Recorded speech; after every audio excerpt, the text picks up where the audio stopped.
देखिएगा, यहाँ पर आपका सेट नंबर 87 यानी कि 3 तारीख से मतलब कि 3 नहीं, एक्चुअली 4 तारीख की शाम की शिफ्ट है, यानी कि 3 बजे से 4:30 बजे तक का। और पहली बात मैं आपको बता दूं, मैंने इन क्वेश्चनों की रीजनिंग के कहीं से कहीं तक कोई प्रैक्टिस पहले नहीं की हुई है, ना मैंने एक बार भी पहले देखे हुए हैं। ये लाइव जो है चीज़ें पीडीएफ में चल रही हैं, उन्हीं को मैं बता रहा हूँ। तो हो सकता है माइट भी कि एक आध एक क्वेश्चन जो है अगर नहीं बन पाता है या एट अ टाइम मुझे एग्जैक्टली सोचते नहीं आता, तो उसमें कोई बहुत बड़ी वाली बात नहीं है। मैं उसको फर्दर आगे की वीडियो में चीज़ें कंपाइल कर दूंगा, ठीक है। जो चीज़ें मुझे पता है कि अगर कोई रह जाती हैं गलती से, एक आध क्वेश्चन ऊपर नीचे हो जाता है रीजनिंग का, तो मैं उसको अगली वीडियोस में जो है आपको करा दूंगा, ठीक है ना। तो कंटिन्यू करते हैं, ठीक है। क्योंकि मैं नहीं समझता कि रीजनिंग की कोई भी वीडियो इस तरीके से होती है कि उसके लिए हमें पहले ज़्यादा प्रैक्टिस करनी पड़े। जो चीज़ हमने प्रैक्टिस करी हुई है उसके बेस पे रीजनिंग में सॉल्व कर रहा हूँ, ठीक है। तो ये ऑन डिमांड वीडियो है, सो आई होप, मैं एक ही रिक्वेस्ट करूंगा आप लोगों से कि अगर आप लोगों की ऑन डिमांड पर अगर ये वीडियोस हैं, ठीक है ना, तो प्लीज़ इसमें कमेंट जरूर कीजिए कि हाँ आपको काम पसंद आ रहा है, जैसा भी हो रहा है आपको काम, चीज़ें अच्छी लग रही नहीं लग रही, आप प्लीज़ एक बार कमेंट कीजिए। सो लेट जस्ट स्टार्ट, आगे स्टार्ट करते हैं फर्दर। देखो, यहाँ पर कह रहा है कि सिंपल सी बात है। देखो क्या बोल रहा है कि उनमें से उनका चयन करें जो कि अन्य से संगत है। देखो भाई, मूली, आलू, जिमीकंद जो भी है, शलकंद, ये सब के सब जड़ें नीचे उगती हैं, बैगन ऊपर आता है, ठीक है। तो सिंपल सी बात है, इस तरीके से हो जाएगा, ठीक है ना। देखो इस क्वेश्चन को आप सीधे कर सकते हो। एन 13 पे आता है, एच 8 पे आता है, -5, फिर 3 -5। अब अगर 3 को हम अगर ना 3 को बोलेंगे क्या, वैसे जनरली आप 3 को क्या बोलोगे, 26 और 3 जोड़ के आप 29 होता है, उसमें से 5 घटाइएगा तो 24 आ जाएगा, और 24 पे एक्स होता है, ये लिखा हुआ है, ठीक है। उसमें से आप जो है फिर आप जो है 5 घटाइएगा तो 19 आ जाएगा, 19 में से फिर 5 घटाइएगा तो 14 आ जाएगा। तो एन से जो है स्टार्ट होना चाहिए, और कोई ऑप्शन एन से है नहीं, तो ऑप्शन नंबर 3 इसका सीधे हो जाएगा, ठीक है। अगला क्वेश्चन करते हैं। देखो यहाँ पर है 10वां क्वेश्चन, कह रहा है कि इनके बीच का गैप देखते रहो आप। 2 और 3 के बीच का 1 है, 1 का स्क्वायर। 3 और 4 के बीच का 4, 3 और 7 के बीच का 4, 2 का स्क्वायर। फिर गैप 3 का स्क्वायर, फिर गैप 4 का स्क्वायर, फिर गैप 5 का स्क्वायर, फिर गैप 6 का स्क्वायर। तो 36 जोड़ेंगे आप 57 में, तो 93 आंसर आ जाएगा, ठीक है। अगला क्वेश्चन लेते हैं। तो ये क्वेश्चन है, देखिएगा, कथन निष्कर्ष का, ठीक है। अब आपको जो क्वेश्चन मिलेगा वहां पे प्रिंट तो नहीं मिलेगा इस तरीके से। देखिएगा कथन क्या है, तीनों कथन को पढ़ लो, फिर निष्कर्ष निकालो, निष्कर्ष बाद में निकलेगा। एबीसी रेस्टोरेंट में परोसे जाने वाले सभी व्यंजनों में से कुछ ना कुछ मसाले होते हैं। मतलब भारत में कोई, मान लो मेरा ही हर्षवर्धन का एक, मान लीजिए कि अपना हमारा एक रेस्टोरेंट है, हर्ष रेस्टोरेंट जो भी है ना। एबीसी रेस्टोरेंट में परोसे जाने वाले सभी व्यंजनों में यानी कि जितने भी खाने में कुछ ना कुछ भारतीय मसाले होते हैं, ठीक है। ठीक है, अच्छी बात है। इस रेस्टोरेंट में कुछ अमेरिकी और फ्रांसीसी व्यंजन भी परोसे जाते हैं, ठीक है, अच्छी बात है ना। और सभी व्यंजनों में तो भारतीय मसाले यूज़ होते हैं, यानी कि फ्रांसीसी और अमेरिका वाले में भी तो जो है कौन क्या यूज़ होंगे, भारतीय मसाले यूज़ होंगे। इस कथन को भी आप पढ़ते रहना कि हमारे वहाँ अमेरिकी और फ्रांसीसी भी मिलते हैं, क्या बात है, वैरायटी है मेरे रेस्टोरेंट में, ठीक है। इस रेस्टोरेंट में कुछ सॉफ्ट ड्रिंक भी परोसे जाते हैं, परंतु कोई मिल्क शेक नहीं परोसा जाता है, ठीक है। सॉफ्ट ड्रिंक्स भी होते हैं परंतु कोई मिल्क शेक नहीं होता है, ठीक है। अब देखो ध्यान से देखना, निष्कर्ष क्या निकलेगा। एबीसी के रेस्टोरेंट में परोसे जाने वाले अमेरिकी व्यंजनों में भारतीय व्यंजनों की झलक दिखाई देती है, ठीक है। अब देखो इससे क्या पता लगता है कि क्या नाम बोलते हैं, देखो अमेरिकी और फ्रांसीसी। अब देखो भारतीय व्यंजनों की झलक दिखाई देती है, इसके लिए देखो क्या हो जाएगा, सिंपल सा आप एक चीज़ समझना, क्योंकि इसमें मैं भारतीय मसाले डालूंगा। अगर मैं भारतीय मसाले ना यूज़ करता तो मैं कैसे क्या पता, ठीक है। समझ रहे हैं इस बात को, ठीक है। इस बात को आप समझिए, इस बात को थोड़ा सा समझने की कोशिश कीजिए कि एबीसी रेस्टोरेंट में परोसे जाने वाले अमेरिकी व्यंजनों में भारतीय व्यंजनों की झलक दिखती है। अब ऐसा क्यों हो रहा है कि भारतीय व्यंजनों, क्योंकि उसमें भारतीय मसाले डाले जा रहे हैं। अगर भारतीय मसाले यूज किए जा रहे हैं तो भारतीय मसाले भारतीय व्यंजनों में यूज करे जाने चाहिए। यहां पर तो प्रत्येक व्यंजन में भारतीय मसाला यूज किया जा रहा है। तो भैया देखो, ऐसा है कि मैं अमेरिकी डिशों में भी जो है भारतीय मसाले यूज कर रहा हूं, जानबूझ करके वो टेस्ट पैदा करने की कोशिश कर रहा हूं, या अपने मसालों से उस टेस्ट को अलग तरीके से बनाना चाहता हूं। कहने का मतलब है ना, मसाले जो है हो सकता है अमेरिका में दूसरे तरीके के मसाले हों, ये बात हो सकता है कि नहीं है। अमेरिका का कोई भी डिश होगा उसमें अलग तरीके के मसाले यूज होंगे, हम जो है भारतीय मसाले यूज कर रहे हैं तो हम उसमें कुछ इंडियन फ्लेवर डालना चाहते हैं। एबीसी रेस्टोरेंट में परोसे जाने वाले सभी फ्रेंच व्यंजनों में भारतीय मसाले भी डाले जाते हैं। तो ये तो भाई डेफिनेटली ऊपर से था, तभी जब भारतीय मसाले डाले जा रहे हैं तभी तो भारतीय व्यंजनों की जो है झलक दिखाई दे रही है उसमें, है ना। एबीसी रेस्टोरेंट में कुछ मिल्क शेक परोसे जाते हैं परंतु कोई सॉफ्ट ड्रिंक नहीं डाला जाता। अब भाई तो उल्टा हो गया, है ना। वो कह रहा था कि मिल्क शेक नहीं होता है, यहाँ पर कह रहा है कि मिल्क शेक होता है। ये तो उल्टा ही बोल दिया आपने। कथन के हिसाब से उल्टी बात तो कभी भी निष्कर्ष हो ही नहीं सकती है ना। तो इसका मतलब ए और बी बिल्कुल सही है ना। ठीक है कि नहीं है। देखो इसके हिसाब से आप ऐसे भी समझ सकते थे। अगर आप देखो कि कई लोग कह रहे होंगे कि यार भारतीय व्यंजनों की झलक कैसे दिखाई देती है, आप तो केवल भारतीय मसाले डाल रहे हो उसमें, तो भाई इस तरीके से भी हो सकता है। बी ऑप्शन अकेला कहीं सही है नहीं, ऑब्वियस सी बात है। बी ऑप्शन अकेला कहीं सही नहीं है, तो पहला और दूसरा दोनों को साथ लेकर चलेंगे हम, ठीक है।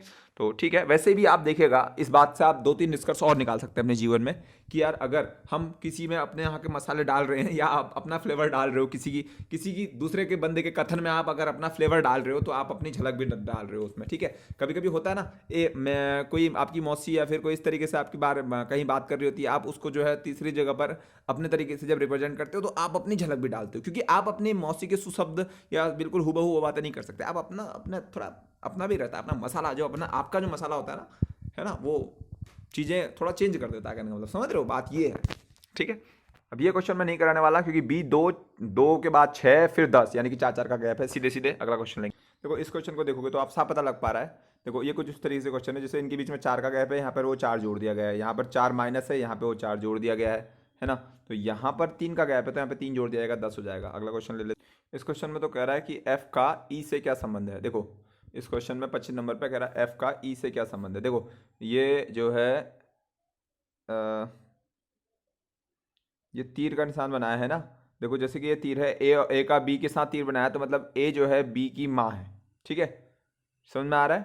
तो कहने का मतलब है जैसे कि देखो यहाँ से ए है यहाँ पर, अब ये यहाँ पर ऐसे लगाया है किस पर, बी पर, ठीक है। तो कह रहा है कि ए जो है बी की माँ या कोई अन्य संबंधी है। अब नीचे करते हुए थोड़ा ध्यान देना है, ठीक है, मतलब जो भी संबंध है, जैसे यहाँ पे मदर लिखा होता ना तो यहाँ पर सी जो है बी की माँ होती, ठीक है, सी यानी कि बी की माँ होती। समझ में आ रही बात। जैसे कि देखो यहाँ पर देखो जिस तरीके से समझाना चाह रहा है ये कि सी जो है एफ में एफ यहाँ पे तीर लगा हुआ है, यहाँ पर इस तीर का मतलब है यहाँ पे बेटी, इसका मतलब है यानी कि ये वाला बंदा कौन सा वाला बंदा, तीर का निशान से ये वाला बंदा इसकी बेटी है। समझ में आया।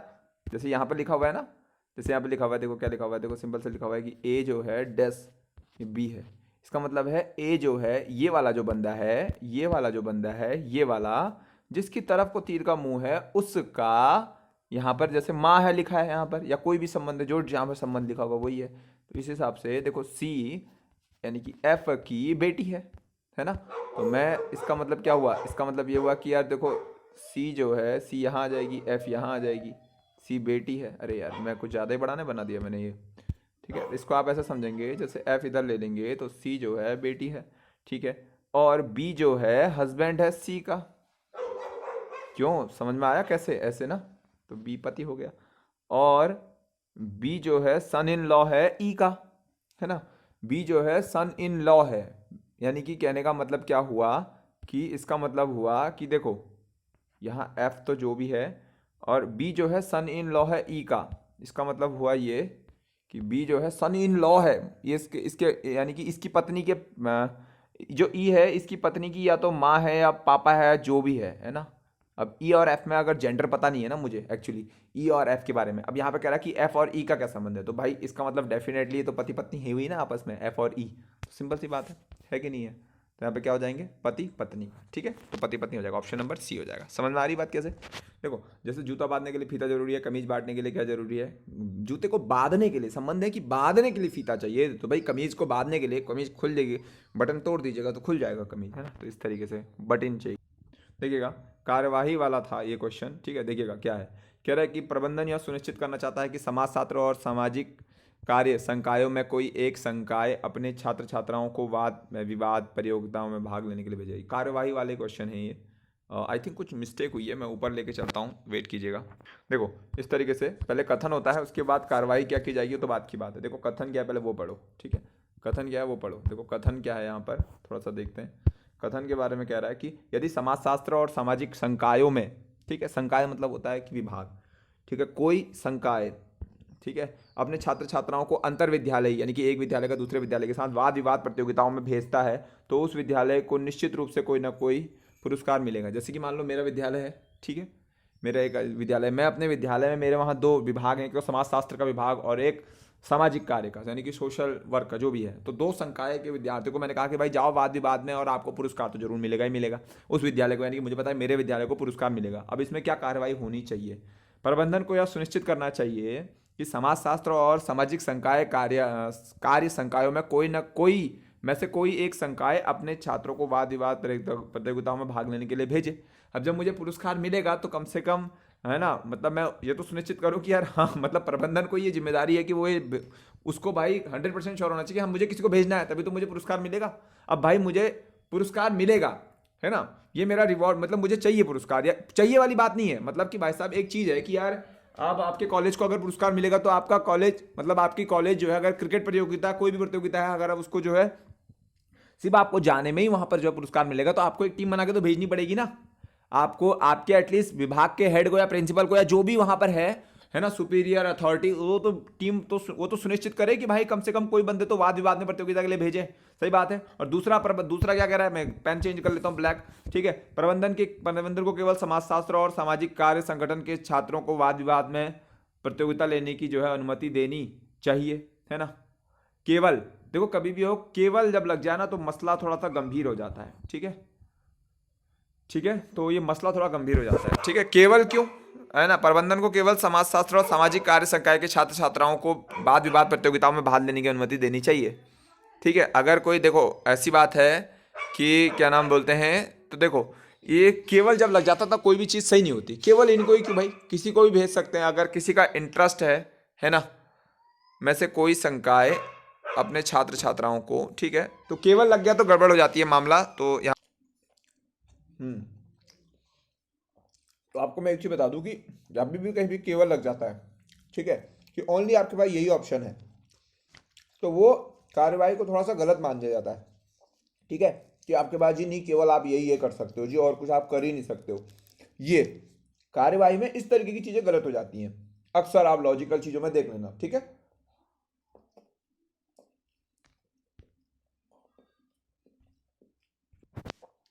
अब देखो यहां पर क्या है, समाजशास्त्र या सामाजिक संकाय के प्रतिभागियों को अन्य अंतर विद्यालयी वाद विवाद प्रतियोगिता में भाग लेने के लिए प्रोत्साहित किया जाना चाहिए। बिल्कुल किया जाना चाहिए भाई, है ना। अन्य में भी किया जाना चाहिए। ये तो है ना, ये तो कोई मतलब कि एक ही प्रतियोगिता की बात नहीं है, किसी भी प्रतियोगिता के लिए आपको किया जाना चाहिए। देखो कभी भी वो कार्यवाही वास्तविक जीवन को दिमाग में रख करके की जाती है, ठीक है। कार्रवाई के लिए इस तरीके से नहीं होता कि आपको स्टेटमेंट के ऊपर ही रहना पड़ता है, ठीक है ना। आपको रियल लाइफ में इस तरीके के स्टेटमेंट को आपको रियल लाइफ में अज्यूम करके चलना होता है। कार्यवाही में भी आपको जो है रियल लाइफ में भी थोड़ा बहुत अज्यूम करके चलना पड़ता है, ठीक है। कार्यवाही में कर्स ऑफ एक्शन जो बोलते हैं ना जिसे हम, ठीक है। अब क्वेश्चन नंबर 37 देखेंगे। देखो इस क्वेश्चन में आपको क्या करना है, जैसे 3 चक्को 7 21 और 3 चक 18, तो 21 और 18 को आपको जोड़ देना है, बस दैट्स इट। इतना ही काम करना है, ठीक है। सेम लॉजिक यहाँ पे भी लगाना है आपको, इन जगहों पे भी लगाना है। 4 3 12, 4 3 12 48 60, तो 2 छक्का 12 और 18 दूनी 36, तो 48 आंसर आ जाएगा, ठीक है। देखो इस क्वेश्चन की कोडिंग देख लेंगे आप सीधे सीधे। तो जी को क्यू आई लिखा गया है तो +2, ओ को क्यू +2, डी को एफ +2, ओ को क्यू +2, डब्ल्यू को वाई +2, एन को पी +2, है ना। तो इसका मतलब सिंपल सी बात है, +2 का कोड है। देखो इस क्वेश्चन में कोडिंग कैसे की गई है, जैसे यहाँ पे लिखा हुआ है ओलंपस, ओलंपस को इस तरीके से कोड किया गया है। देखो अगर हम देखें ना, तो जो लास्ट के यूएस है उनको सबसे पहले प्लेस किया गया है, ठीक है, और ओ एल को सबसे लास्ट में प्लेस किया गया है, एम वाई को उल्टा कर दिया गया है, ठीक है। समझ में आई बात। अब उसके बाद क्या किया गया है, यू आता है एस टी यू, यू देखो मेरा मतलब है कि एस यू को इस तरीके से प्लेस किया गया है, इनको आपस में भी उल्टा प्लेस किया गया है। कहने का मतलब है एस यहाँ आ जाएगा, देन यू यहाँ आ जाएगा, ठीक है ना। तो अब इस हिसाब से तो फिर क्या नाम बोलते हैं, ठीक है, एस यू। अब देखो एस का जो कोडिंग होता है वो एस टी होता है, 19 होता है, तो उसको 1 कम 18 लिखा है ना। और यू का 21 होता है, 1 कम 20 लिखा है, ठीक है। अब एम एम एम और वाई था, तो इसको भी आपस में जो है, ये तो हो गया दोनों कोडिंग, ठीक है। एम और एम पी है, सॉरी मेरे से यहाँ पर गलती हो गई शायद, आई थिंक मुझसे कुछ मिस्टेक हो गई यहाँ पर। यहाँ पर देखिएगा यूएस मैंने पहले लिख दिया है, देन उसके बाद से बीच में देखो एक कोडिंग और लिखी हुई है 15 और 12, ठीक है। 15 और 12 जो है इसकी कोडिंग है, देखो ध्यान से देखो, एम पी को भी पलट दिया गया है, ठीक है। एम और पी को अगर मैं ऐसे ऐसे लिखूंगा तो ध्यान से देखना, 15 जो कोडिंग होती है वो P-1 होती है, ठीक है, P-1, और इसका मतलब जो 12 कोडिंग है वो M-1 है, ठीक है। 18 जो है आपका यू एस का घटा कर रखा है, यानी कि एस और यू, ठीक है। और देन उसके बाद से, ठीक है, अगर आप ध्यान से देखेंगे तो लास्ट में y और p है, जैसे कि यहाँ पर आपको लिखा हुआ है कितना, ओ एल है, ओ एल है ना, ओ और एल, ओ एल को यहाँ ले लिया गया है, ठीक है, ओ एल को यहाँ ले लिया गया है, यानी कि कहने का मतलब है उसको भी इस तरीके से नहीं लिया गया है, उसको जो है थोड़ा इस तरीके से लिया गया है। ध्यान से देखेंगे आप तो इस तरीके से देखिएगा, एक सेकेंड, एल ओ, ठीक है, ठीक है, तो यहाँ पर एल ओ ले लिया गया है, पहले में आपका एल ओ यहाँ ले लिया गया है, एल ओ वाई, यानी कि स्टार्टिंग के इस तरीके से लिए गए हैं, एल ओ वाई, यानी कि अगर देखा जाए तो इस तरीके से लिया गया है, जो यानी कि ओ इधर आ जाएगा, एल इधर आ, अच्छा ये तो पूरा ही उल्टा है यार, वाई ऐसे आ जाएगा, मुझसे मिस्टेक हो गई पढ़ने में, ठीक है, वाई इधर आ जाएगा और हमारा फिर उसके बाद से कौन आ जाएगा, हमारा जो है उसके बाद से ये तीनों इधर आ जाएंगे, एस इधर, यू इधर और पी इधर, ठीक है, हाँ इस तरीके से, यानी कि ये तीन जो है, ये तीन इधर और ये मतलब ये तीन जो है, कहने का मतलब है ये तीन जो है इधर आ जाएंगे और ये तीन जो है इधर आ जाएंगे, ठीक है, और वो भी उल्टे उल्टे, वाई एल ओ, ठीक है, एस यू पी, ठीक है, दिख रहा है। अब उसमें से -1 भी करना है, ठीक है, -1 भी लगाना है आपको यहाँ पर। अब एक और चीज़ लगानी है, -1 -1 -1 -1 -1 और -1, ठीक है, इस तरीके से आप इसको कर लेंगे। अच्छा क्वेश्चन था, गुड क्वेश्चन था, इसको मैं जो है अच्छा क्वेश्चन कंसिडर करता हूँ, ठीक है ना, ठीक है, ये अच्छा क्वेश्चन है, तो बढ़िया क्वेश्चन था ये, ठीक है, तो अगला क्वेश्चन की ओर को बढ़ेंगे, ठीक है। देखो यहाँ पर साफ पता लग रहा है आपको, इस वाले क्वेश्चन में क्या करना है, एक दोनों एक दूसरे के उल्टे हैं, वी का उल्टा ई होता है और यू का उल्टा एफ होता है, ये आप लोग जानते हैं कैसे, ठीक है, तो इस तरीके से बहुत सिंपल है ये मेथड। अगला क्वेश्चन ले लेते हैं। तो यहाँ पर आपसे सिंपल से आपसे पूछ रहा है, कह रहा है कि which of the following option is the 8th, है ना, to the right of 15th letter from left to left in the English alphabet. देखो भाई, अगर लेफ्ट से स्टार्ट करोगे तो 15वें नंबर पर जो होगा, वहाँ से 8वें नंबर पे जो होगा वो 23वां लेटर होगा, यानी कि डब्ल्यू हो जाएगा। कौन हो जाएगा? डब्ल्यू। That's it. अगला क्वेश्चन ले लेते हैं। सभी मसाले अलमारियाँ हैं और सभी अलमारियाँ पंखे हैं और सभी दरवाजे अलमारियाँ हैं। देखो यहाँ पर इसको कैसे बनाएंगे आप। सभी मसाले मसाले जो हैं क्या हैं? अलमारियाँ हैं। क्या हैं? अलमारियाँ हैं। और सभी अलमारियाँ पंखे हैं। क्या हैं? पंखे हैं। पंखा और बड़ा बना लो, कोई दिक्कत नहीं। कह रहा है कि सभी दरवाजे भी अलमारियां हैं। अब देखो दरवाजे ले लो ब्लैक पेन से, कोई दिक्कत नहीं, ठीक है, वो भी पंखे हैं, कोई दिक्कत नहीं है। सभी मसाले जो है अलमारियां हैं, सभी अलमारी पंखे हैं, हाँ तो ठीक है, कोई दिक्कत नहीं है। इस तरीके से कह रहा है सभी पंखे मसाले हैं। अब देखो पंखा है कौन, पहली बात तो पंखा सबसे कथन 2 में आया था पंखा। सभी अलमारियां पंखे हैं, तो देखो ये अलमारियां ये थी और ये पंखे थी, ये जो है ये अलमीरा थी। मेरे को पेन थोड़ा छोटा लिखना पड़ेगा, लेना पड़ेगा। ये थी अलमीरा, कौन थी? अलमारी थी ये। और ये क्या था सबसे लास्ट में? सभी अलमारियां पंखे थी, ठीक है, ये पंखे थी। अब यहाँ पे कह रहा है कि सभी पंखे मसाले हैं, तो हो नहीं सकता क्योंकि पंखे बड़े हैं और मसाले तो, एक मिनट, सभी पंखे मसाले हैं, कुछ गड़बड़ तो नहीं लिख दिया? सभी दरवाजे अलमारियां हैं, सभी अलमारियां पंखे हैं, सभी मसाले अलमारियां हैं। देखो पहले मैंने मसाले को रेड से बनाया, इसको मैं मसाला लिखूंगा, है ना, ये तो गलत हो गया फिर। अच्छा अच्छा, वहाँ पर शायद नहीं के लिए दिया होगा। तो देखो कह रहा है कि सभी पंखे मसाले हैं, तो भाई पंखे अगर बड़े हैं तो वो मसाले तो छोटे हैं ना, ये मसाले तो बहुत ही नज़दीक हैं। ये वाले मसाले तो ये हैं, ये रेड वाले, ये ब्लैक वाले, ये हैं मसाला, ठीक है। तो यार जब पंखा बड़ा है तो वो मसाला कैसे हो सकता है? खुद सोचो, है नहीं, ज़्यादा पंखे हैं तो मसाला हो नहीं सकता, तो गलत हो जाएगा। तो यही जो है ऑप्शन गलत हो जाएगा और यही आंसर हो जाएगा हमारा, ठीक है। मेरे ख्याल से गलत होगा, निष्कर्ष नहीं हो सकता में होगा, बिल्कुल सही बात। देखो इस क्वेश्चन में देखोगे आप, सिंपल सा पता लग जाएगा आपको। टी 20 पर आता है, एफ और डी को जोड़ के 20 आ जाता है, एफ ए एम को जोड़ के 20 आ जाता है, सबको जोड़ के 20 20 20 आ रहा है, ठीक है। तो एफ 6 पर आता है, 9 पर आता है हमारा कौन? आई। 6 और 9 15 और 1 16 और 4 जोड़ोगे तो 20 आ जाएगा, यानी कि डी, ठीक है।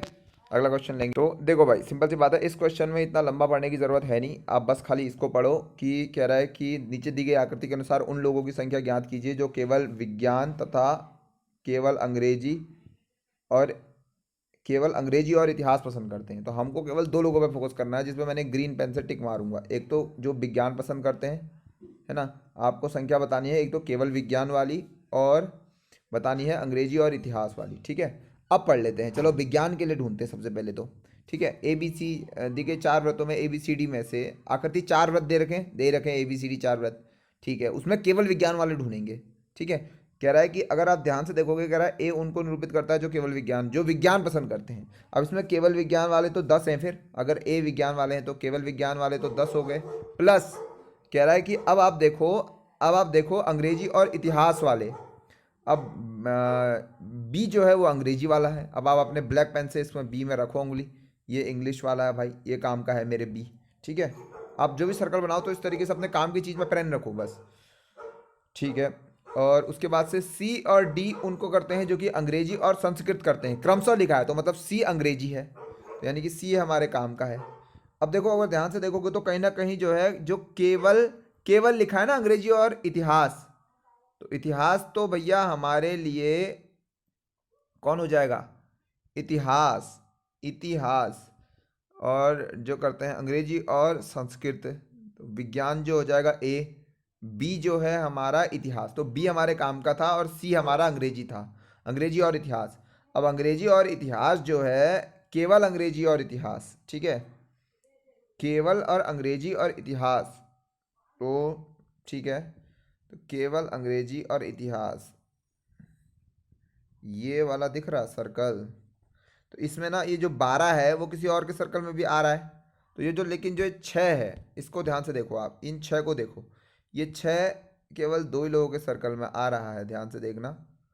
वो देखो 12 में तो तीसरे का सर्कल भी लग गया ना, ये 12 वाला तो इसके सर्कल में भी आ रहा है। अगर कोई जो है ना कोई ये तीसरे के सर्कल में भी आ रहा है तो उसको नहीं काउंट करना।